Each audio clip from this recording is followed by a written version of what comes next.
بے شک حق ہے مائک پر توبہ کرو. بے شک پھر ان سے سبحان توبہ کرایا کہ ایسا جھوٹ اب کبھی نہیں بولے. کبھی نہیں سبحان اللہ تو اس لیے ہم سب کو یہ چاہیے، چاہے میں ہوں، ہمارے علماء ہوں، آپ ہوں، جب کوئی چیز اپنی زبان سے نکالا تو دیکھیں وہ صحیح بھی کہہ رہے ہیں کہ نہیں. نہیں کہہ رہے بے شک سبحان اللہ تیسری چیز شاعروں کے لیے ضروری ہے کہ جب وہ شعر کہے نا تو شعر کہنے میں اخلاص للہیت. ہمارے شعراء حضرات، ناطقہ حضرات مجھ سے ناراض نہ ہوں، ایک تلخ حقیقت. بے شک سبحان ہمارے اللہ یہاں یہ ہوتا ہے، صرف یہیں کی بات نہیں کر رہا ہوں، پورے انڈیا کی بات، پاکستان میں تو اور یہ وبا پھیلی ہے. وہ 10 ٹکیا والا نوٹ جتنا آتا ہے نا، سر اتنے بڑھ جاتے ہیں. ایک شعر کو بار بار پڑھنے کا رواج اتنا بڑھ جاتا ہے. 5 منٹ کا اگر ٹائم تھا تو اب 10 منٹ بھی کھینچ کے چلا جاتا ہے. تو اس کا مطلب مقصد کیا ہے؟ دولت کمانا، روپے جمع کرنا. خدا را کبھی بھی یہ چیز اپنے پیش نظر نہ رکھیں. پیش نظر رکھیں تو یہ رکھیں کہ اللہ راضی ہو جائے، مصطفیٰ راضی ہو جائے. بے شک سبحان اللہ جب اللہ راضی ہو جائے گا، مصطفیٰ راضی ہو جائیں گے تو دولت آتی کہاں ہے؟ اسی دربار سے آتی ہے نا.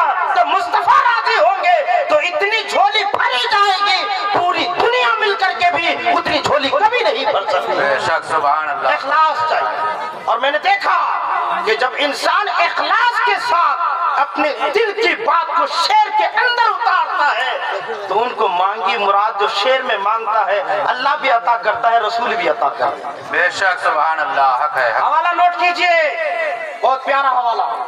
کتاب کا نام ہے طرد الافاعی عن حما حادن رفع الرفاعی. 1 بیگھہ کا نامی. یہ اعلیٰ حضرت کی کتاب اور فتاوی رضویہ 12ویں جلد میں یہ کتاب شامل ہے.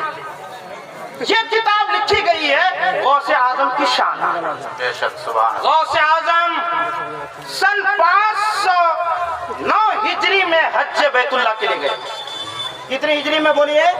509. اور حضور کا انتقال 10 ہجری میں. 509 ہجری میں اگر 10 گھٹا دیں گے تو 499، یعنی حضور کے انتقال کے 499 سال کے بعد غوث اعظم حج کے لیے. ارکان حج کی ادائیگی کے بعد غوث اعظم پہنچ گئے مدینہ. مسجد نبوی میں 2 رکعت نفل نماز ادا کی، متوجہ ہوئے بارگاہ مصطفیٰ کی طرف اور ادب سے سلام پیش کیا اور حضور کے روضے کے سامنے کھڑے ہو کر کے تھوڑی دیر غور کیا اور اس کے بعد گنگنانے لگا، اشعار پڑھنے لگے. ان کے اشعار یہ غوث اعظم کے، انہوں نے کہا تھا فی حالت البعد روحی کنت ارسلها سبحان اللہ تقبل الارض عنی وہی نائبت وهذه نوبت الاشباح قد حضرت فامدد یمینک کی تحظى بها شفت.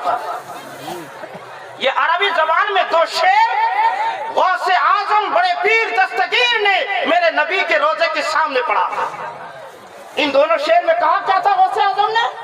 غوث اعظم نے کہا تھا حضور یا عبد القادر جب تک مدینے سے دور تھا حضور آپ کے روضے کی زیارت سے محروم تھا، مگر حضور آپ کا عالم ما کان و ما یکون ہے.